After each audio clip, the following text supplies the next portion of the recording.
When you think about businesses like Allbirds or Skims that are selling through the roof, sure, you think about a great product, a cool brand, and brilliant marketing. But what's often overlooked is the business behind the business that makes it all possible. For millions of businesses, that's Shopify. Nobody does selling better than Shopify, the home of the #1 checkout on the planet. With Shop Pay, you can boost conversions by up to 50%, meaning fewer abandoned carts and way more sales. Whether your customers are scrolling online, strolling through your store, or browsing social media, Shopify ensures you're ready to sell wherever they are. It's no secret, businesses that want to grow, grow with Shopify. Upgrade your business and get the same checkout Allbirds uses. Sign up for your $1 per month trial period at shopify.com/DAX, all lowercase. Go to shopify.com/DAX to upgrade your selling today. Shopify.com/DAX.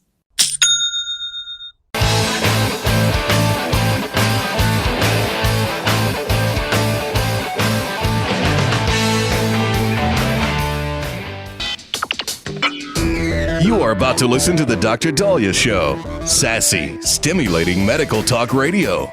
Any medical advice Dr. Daliah Wax gives on her show should not be substituted for an actual visit to your medical provider. And now, here's Dr. Daliah.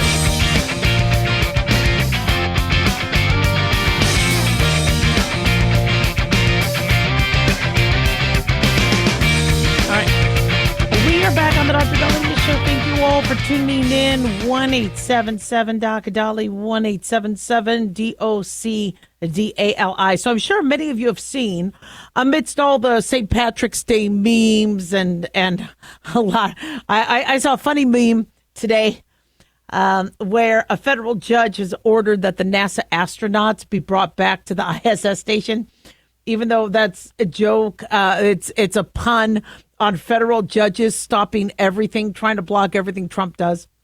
But you're going to see a lot of headlines on this was the day we locked down. This was when the lockdown started.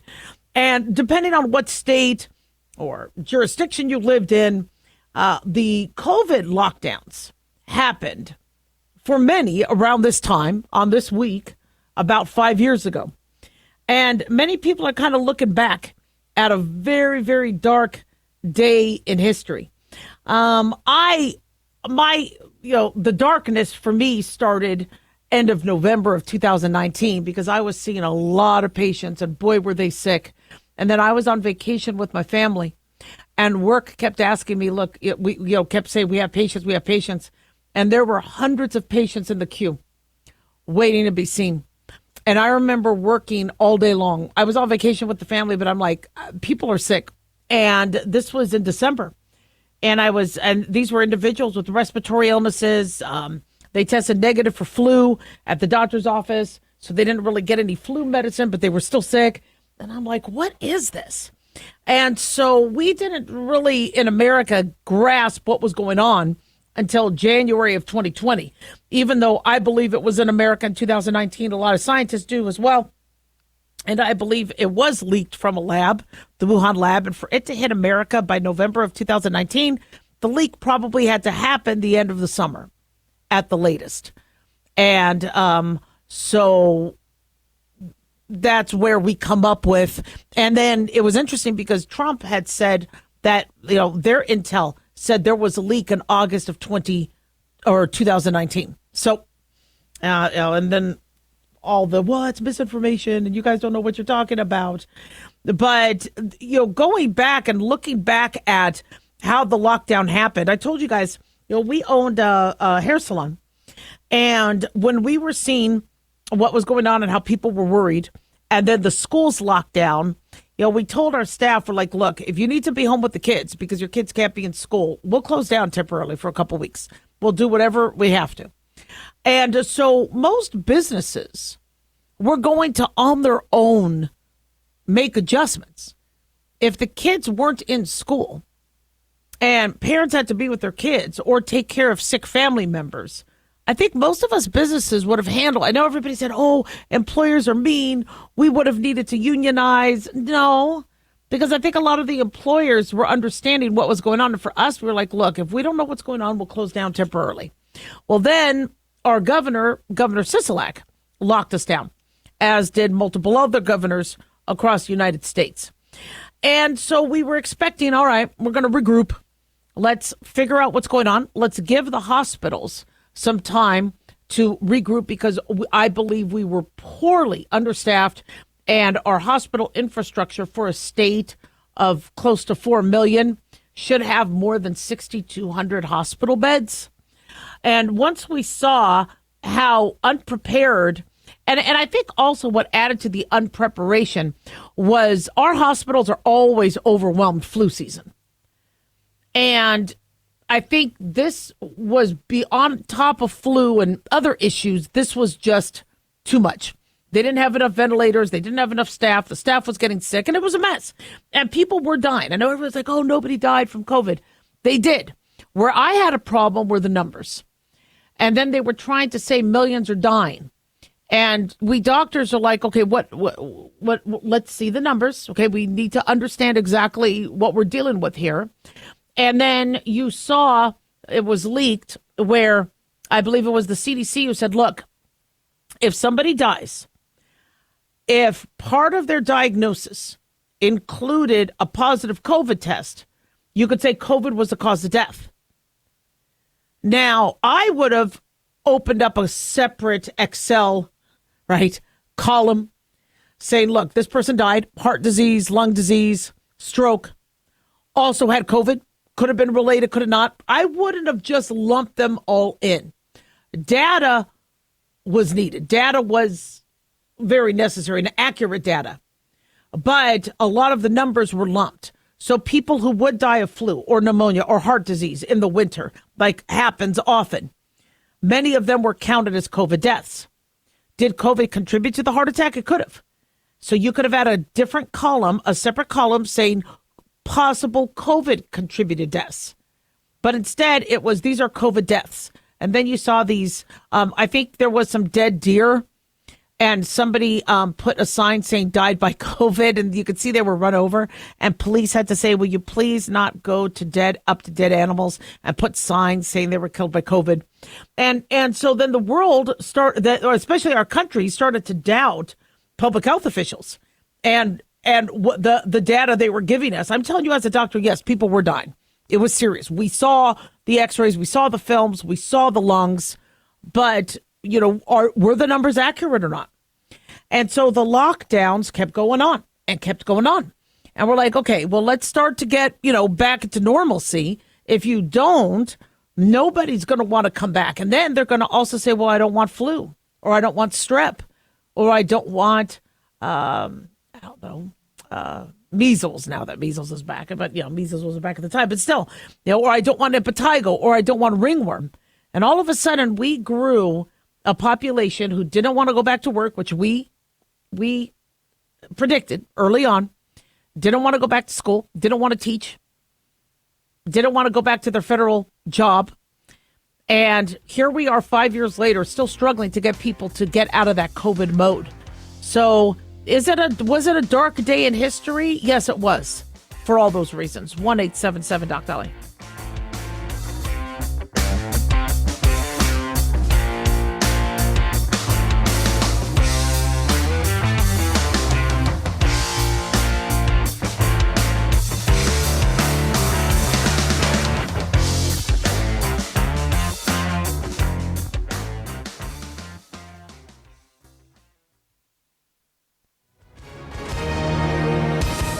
Hi, everyone. If you've been injured in an accident and think you deserve compensation, listen up. We have legal professionals standing by right now to answer your questions for free. They'll tell you if you have a case and how much it's potentially worth. Call 800-710-5100. I'm here with spokesman John Wolf. So, John, tell our listeners who should call right now. Well, Maria, first off, thank you for having me join you to answer the listeners' questions. Now, as far as who should call in, anyone who's been injured in an accident and think you deserve compensation, give us a call right now and find out how much your case is potentially worth. Call 800-710-5100. Thanks, John. You heard it, folks. If you think you deserve compensation, call now to find out how much you qualify for. 800-710-5100. Advertisement sponsored by Legal Help Center. May not be available in all states. At Hotshot Secret, we share the science behind common diesel problems. For example, diesel fuel cetane levels. The cetane rating in diesel fuel is 42 to 45. Most diesel engines operate more efficiently with a cetane rating of 48 to 50. One treatment of Hotshot Secret Diesel Extreme will raise your cetane 7 points, increase fuel economy, and improve cold starts. Hotshot Secret Diesel Extreme is available nationwide at truck stops, fine farm and auto stores, and online at hotshotsecret.com. Hotshot Secret, powered by science. In a study, it was found that 33% of 44 herbal supplements had no trace of the advertised herb. Now, don't let that happen to you. Hi, this is Dr. Mitch. If you want to ensure quality, please go to totalwellness.com. Supplements made for physicians only now available to you too. totalwellness.com, helping you to look good, feel good, and enjoy total wellness.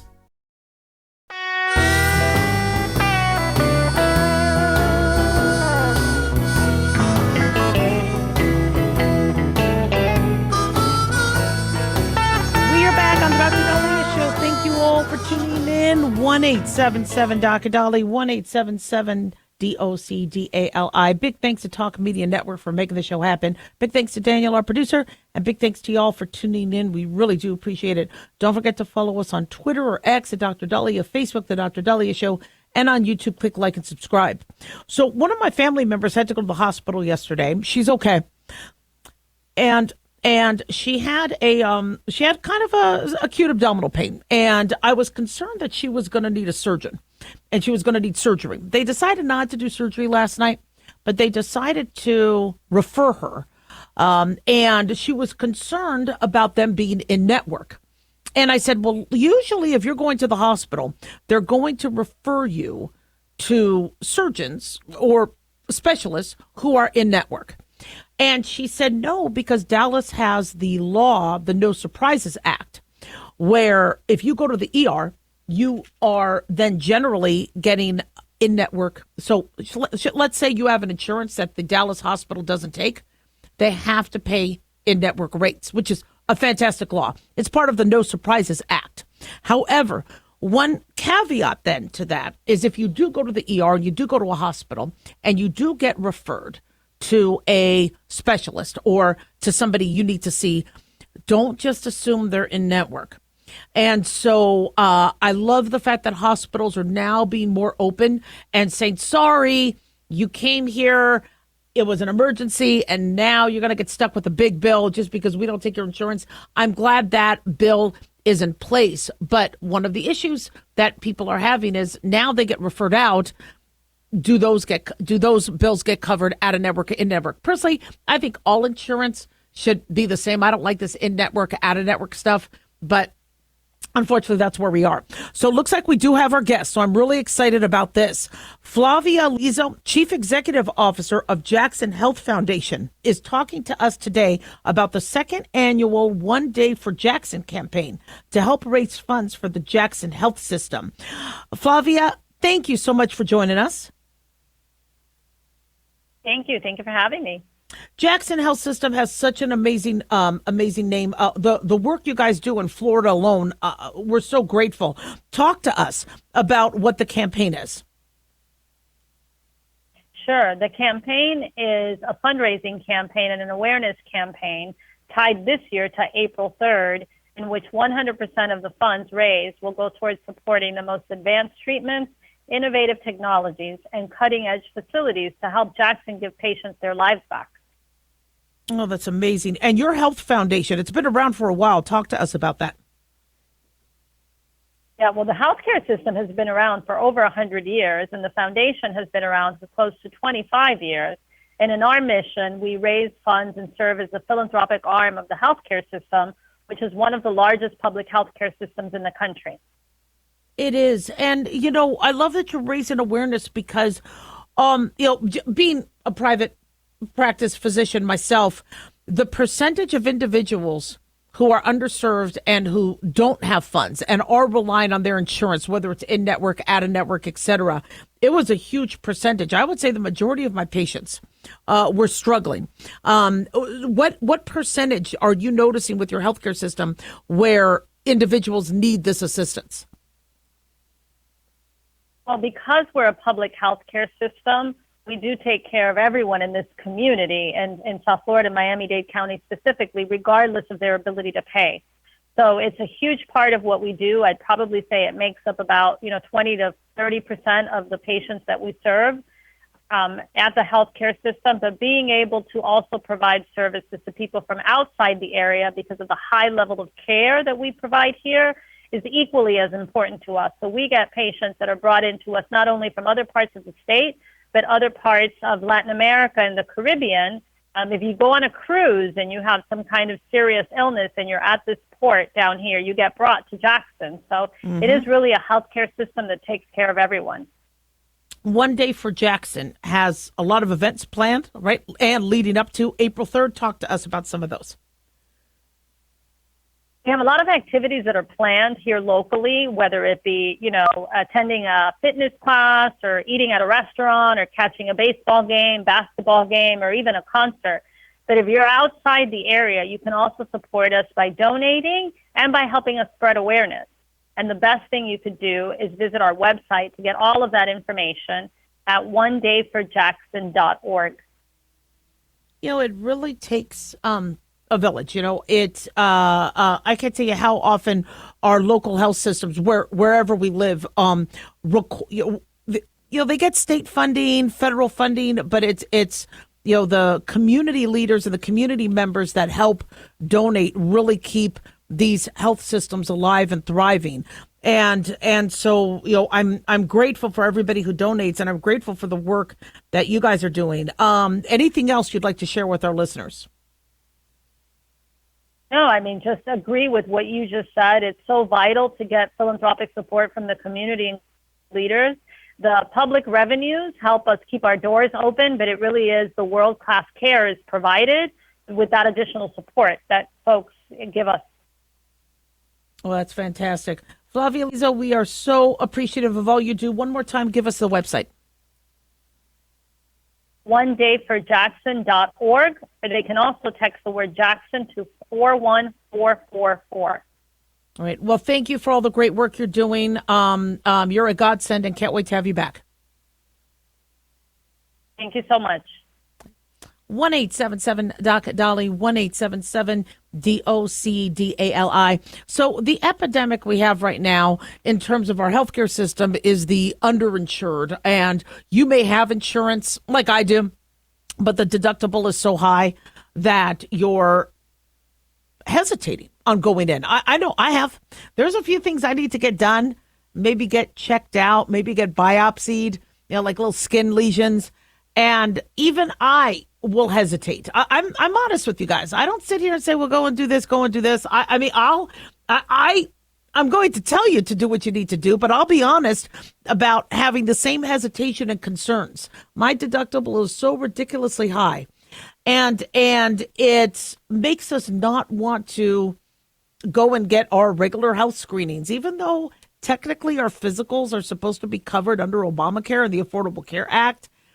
Oftentimes there's, like when I get my mammogram, I still get bills. When I get my colonoscopy, I still get bills. My colonoscopy probably cost me out of pocket $3,000 for a colonoscopy that was supposed to be covered under Obamacare. And so this is an issue. And the more people feel that they are going to have to pay out of pocket, the more hesitant or reluctant they are to use this health insurance they have, which by the way, is the biggest scam. To be paying hundreds upon hundreds of dollars a month, thousands upon thousands of dollars a year for your insurance to say, okay, we're here, but after you come out of pocket another $10,000 or another $12,000. And so, my family member is now going to figure out if her surgery, which thank God was not emergent, but was able to be done elective, if everybody on that plan would be on her plan, whether it's the anesthesiologist, the surgeon. And I just think somebody needs to fix this. This idea that, well, somebody has Blue Cross, somebody has Cigna, somebody has United, somebody has this healthcare, Medicare, Medicaid, And some providers take this insurance, some don't. And people ask me, they go, why aren't doctors just taking all insurances? Well, when an insurance company screws you over or doesn't pay, I mean, it's still a free world. A doctor could say, no, I'm not doing this. Medicaid had notoriously written a whole bunch of doctors in our neck of the woods and said, hey, we are going to audit everybody. But if at all you were overpaid, give us the money back. If we don't hear from you, you will be one of the first people we audit. So I answered them back and I said, I'm glad somebody's reaching out because not only have you not overpaid me, all right, trust me, but I have $50,000 in claims that you guys still have not paid over the years. And here they are. Now, I never heard back. But when providers don't get paid or they don't get a response or they can't do what they need to for their patients, oftentimes they say, I just can't do it. And by the way, it's not even a doctor's choice anymore. Now that they're working for corporations, it's the corporations that decide. And so you might love your doctor, but they're like, look, the company I work for won't take your insurance. And that concept of you paying for insurance just for a provider in your area or your local hospital to not, that's why I'm glad Dallas and many local, I believe in Las Vegas, they have this too, where if you go to the hospital, you're considered in network. But what that means is really research the policy you have and research the doctors you want or the hospitals you want. And if you don't like your insurance, the only way to hit back is to not buy this crappy insurance. 1-877-DOC-DALIAH.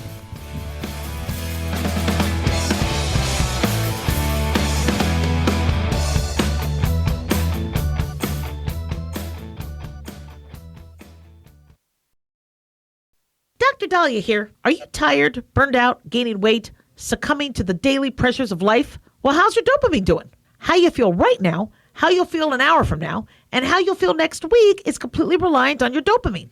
Our daily motivation and willingness to push through challenges depends on the intricate chemical process dopamine provides. Christian Kalikas and I created Deploying Dopamine, a book that tells you what dopamine is, when it dysfunctions, and how to successfully deploy it when needed. Find Deploying Dopamine on Amazon today. Check it out. Lisa Wolf here to tell you about our newest website for old-time radio lovers. It's 100radioshows.com. At this site, there are 5 old-time radio shows waiting for you to download free as our gift to you. And be sure to browse the additional 700 old-time radio shows available to you for 70% off by using the promo code RADIO at checkout. This is a limited-time offer, so log on to 100radioshows.com. That's 100radioshows.com.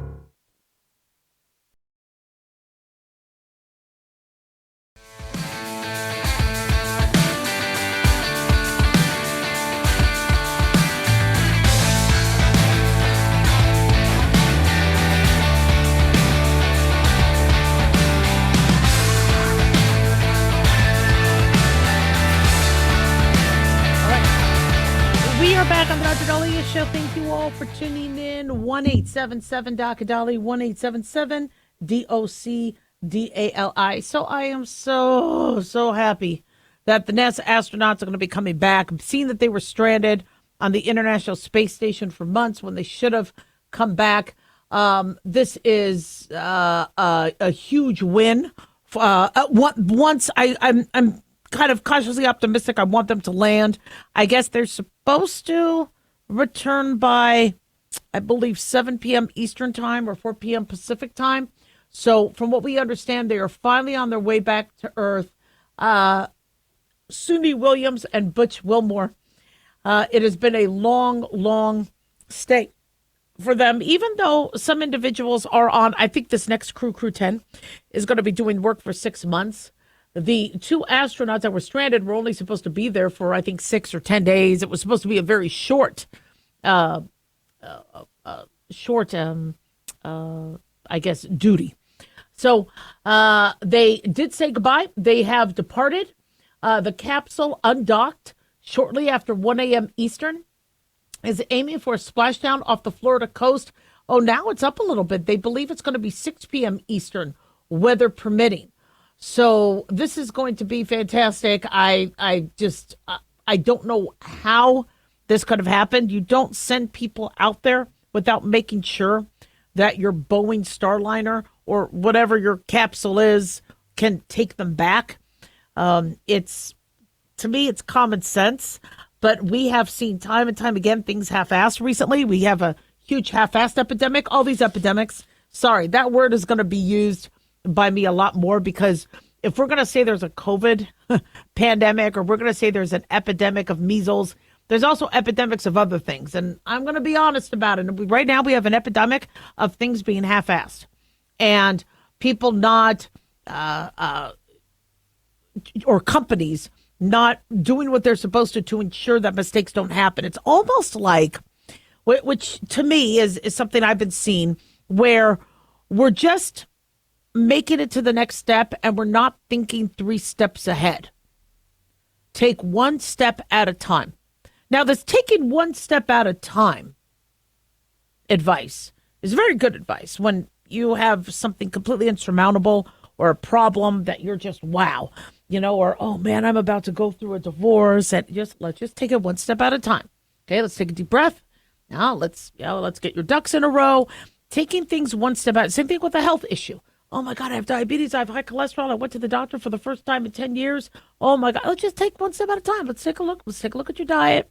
Let's take a look at your blood pressure. Let's take a look at your sugar levels. Now, we're going to take one step at a time. Yeah, that's beautiful advice. That is not the right advice when you have missions and you have planes and things where people's lives are at stake. And when you hire individuals to work for these companies, they're supposed to not only take that one step at a time and get their particular assembly line duty done, but you're also supposed to have somebody that oversees this and go, look, is this going to be an issue later? That's why they hire engineers. Boeing, Lockheed, they hire some of the most brilliant engineers to do this. And so when you look at the academia behind some of these individuals that are working at these companies, you start to then wonder, well, wait a second. Is it that these people aren't well educated? Is it that they aren't well trained? Or is there something else going on, like politics or cost cutting? What else is going on? I can't tell you how many jobs I've been at where they say, you make us look bad. Don't be so good. Just screw up like the rest of us. Why would I do that? No. And I was in an area where I was seeing patients, and I saw a lot of patients. I'm not going to sit on my butt. And I was seeing at least 60 patients in a 12-hour period. And somebody had told me, don't do that, because then the rest of us have to. And I go, no, you don't. No. And whoever's putting that on you, if you cannot physically see as many patients and provide, good care, and you need to work slower and you need to work more methodically, that's you. But don't tell other people to do a crappier job or to hold back. And I wonder if that's what's going on. I haven't been to Boeing. I've known about Boeing having family and friends in engineering, and and they're a very highly esteemed company until lately. And maybe it's just bad luck with the Starliner and the International Space System, or some of the issues with that panel on that Alaskan Airlines flight. But I think there's trends not only within aircraft and engineering firms, but all across. I've seen it in medicine. I've seen it in academia, where being half-assed is the norm. And I was raised, maybe because I'm Gen X, and I was raised by baby boomers or traditionalists, that don't do anything if you're not going to do it right. You do it right. And instead, what a lot of the millennials and Gen Zs are being told, not that it's their fault this is going on, but somebody has changed the narrative to, rather than giving it your 110%, to fake it till you make it. And I keep hearing that phrase. We're going to fake it till we make it. So what does that mean? Does it mean when you're asked in an interview, have you done X, Y, and Z, you fake it and say, oh, yeah, so you get the job? Is it that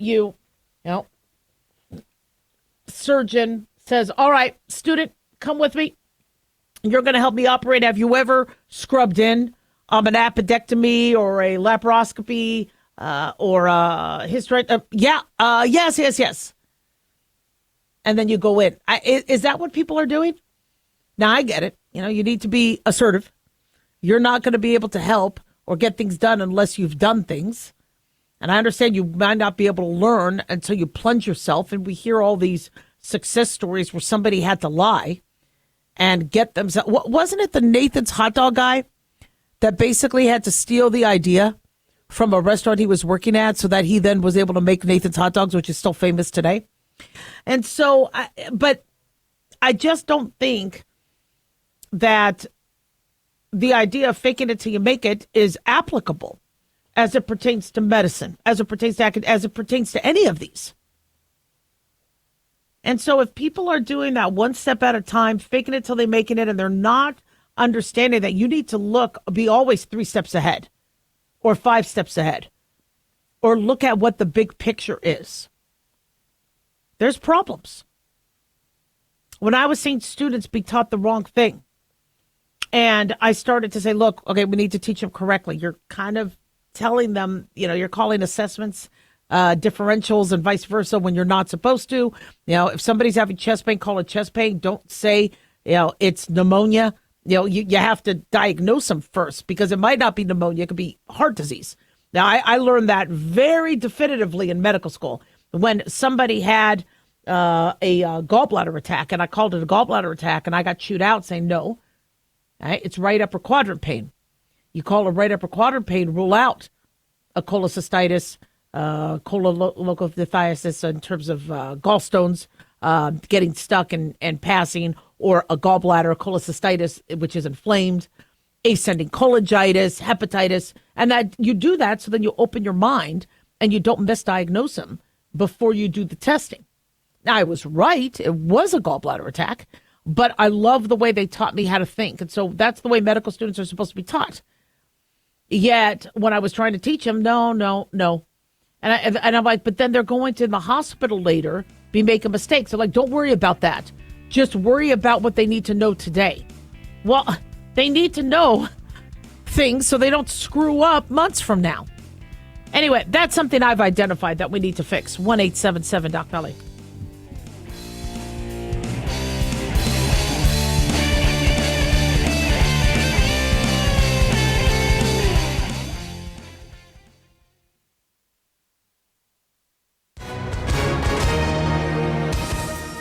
Hi, everyone. If you've been injured in an accident and think you deserve compensation, listen up. We have legal professionals standing by right now. They'll tell you if you have a case and how much it's potentially worth. Call 800-910-7500. That's 800-910-7500. Call now to find out how much your case could be worth. Advertisement sponsored by Legal Help Center. May not be available in all states.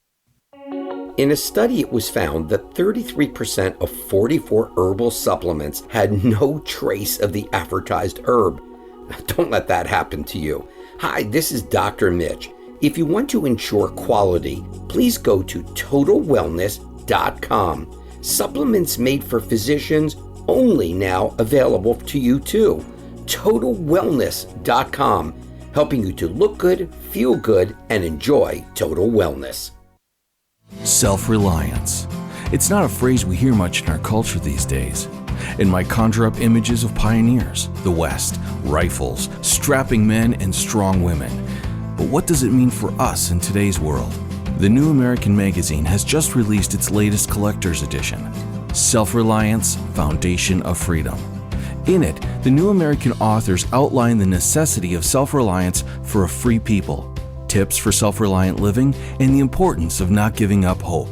This unique edition includes articles on the self-sufficiency of the founders, preparing for a worst-case scenario, firearms, financial self-reliance, the importance of community, and many other topics by expert writers.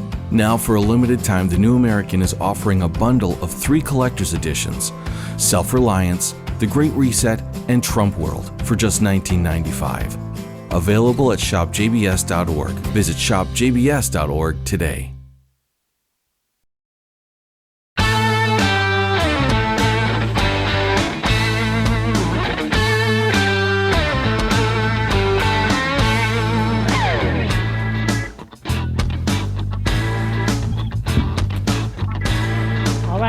We are back on the Dr. Daliah Show. Thank you all for tuning in. 1-877-Dr. Daliah, 1-877-DOCDALI. Big thanks to Talk Media Network for making the show happen. Big thanks to Daniel, our producer.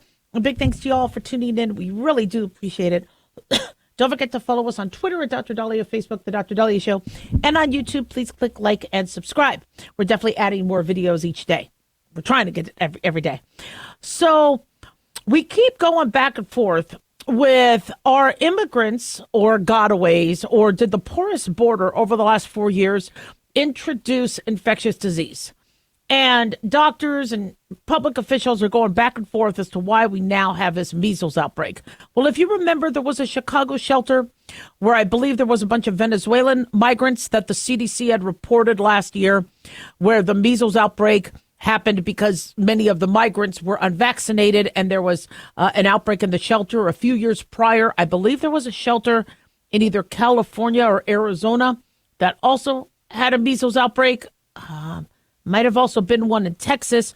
So, yes, measles can come. I mean, there's more diseases than that we need to be aware of. I'm really concerned about drug-resistant tuberculosis.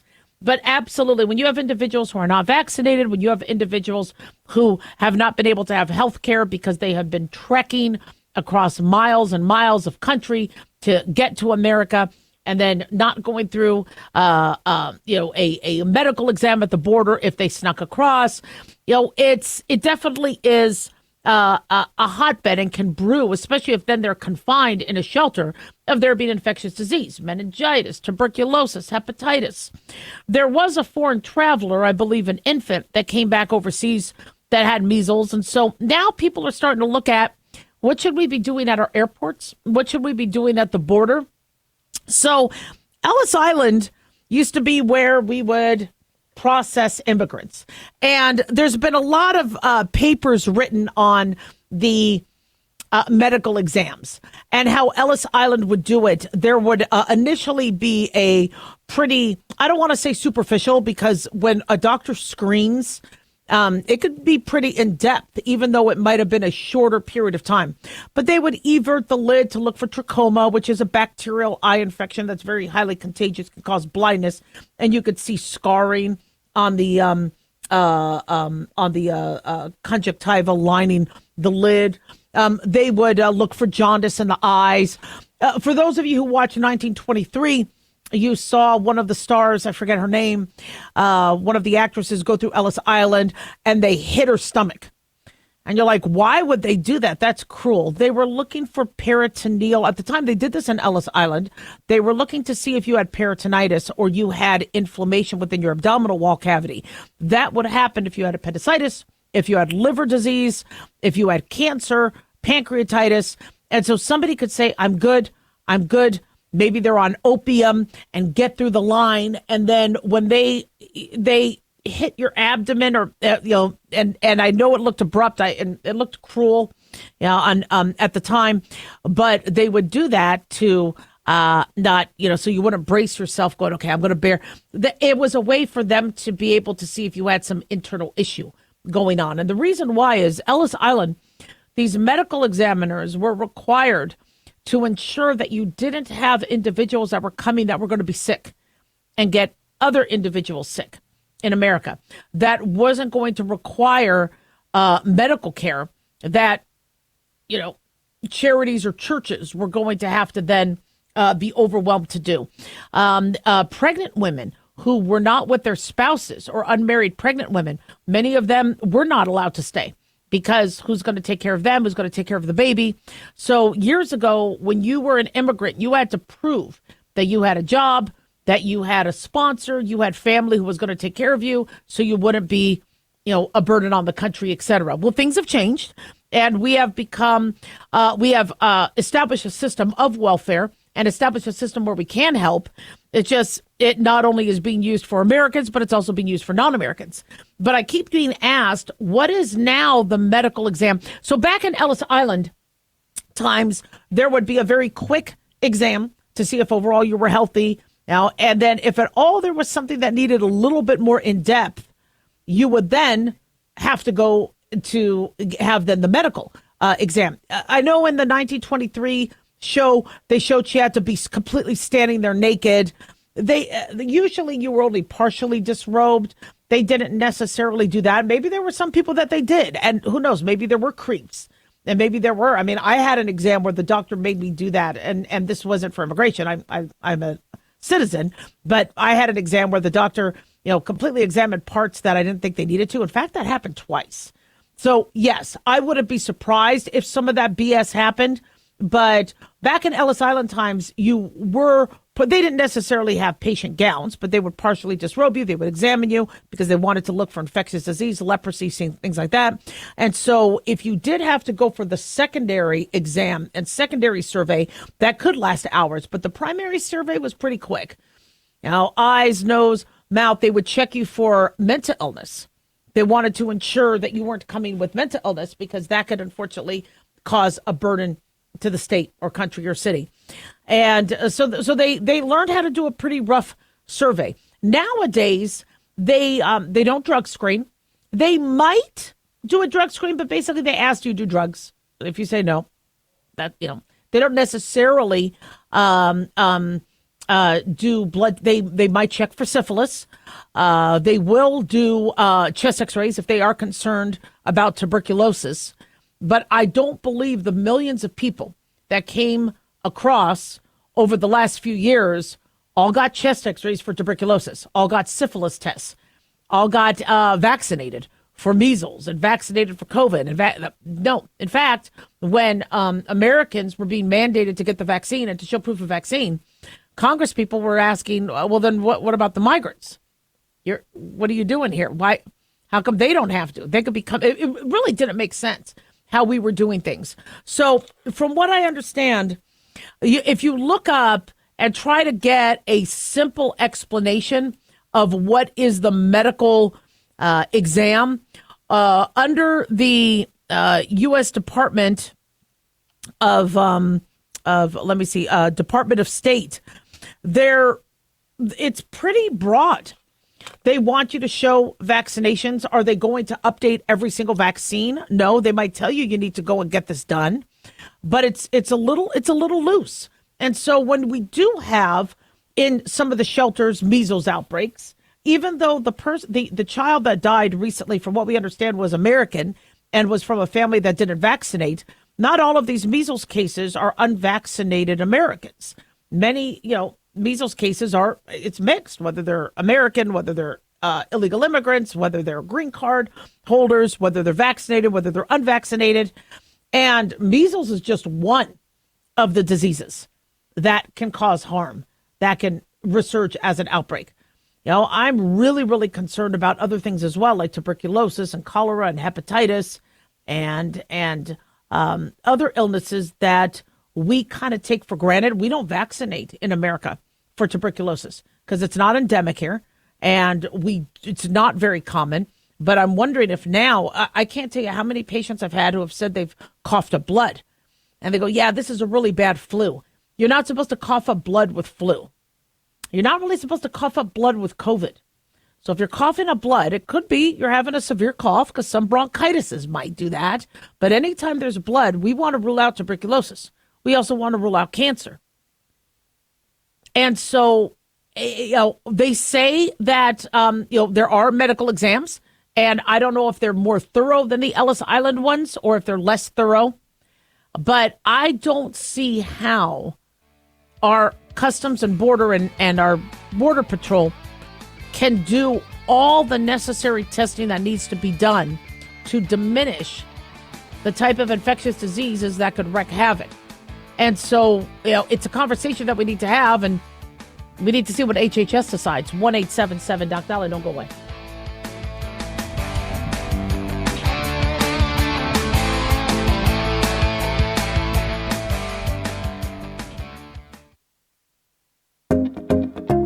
Did you know that healthy arteries make a gas? Yes, actually 3 known gases. Hi, I'm Dr. Mitch, and nitric oxide is a gas that's readily made all day long to keep our arteries open by relaxing the blood vessel walls. By doing this, our circulation is increased, bringing blood, oxygen, and nutrients to every part of your body. Both age and poor diet can lead to a loss of this precious gas, and in turn, blood pressure can go up, energy can go down, and you can get tingling in your hands and feet. Well, our product, Ultimate Nitric Oxide, can easily help fix this lack of nitric oxide. Go to TotalWellness.com. That's TotalWellness.com, where we are helping you to look good, feel good, and enjoy total wellness.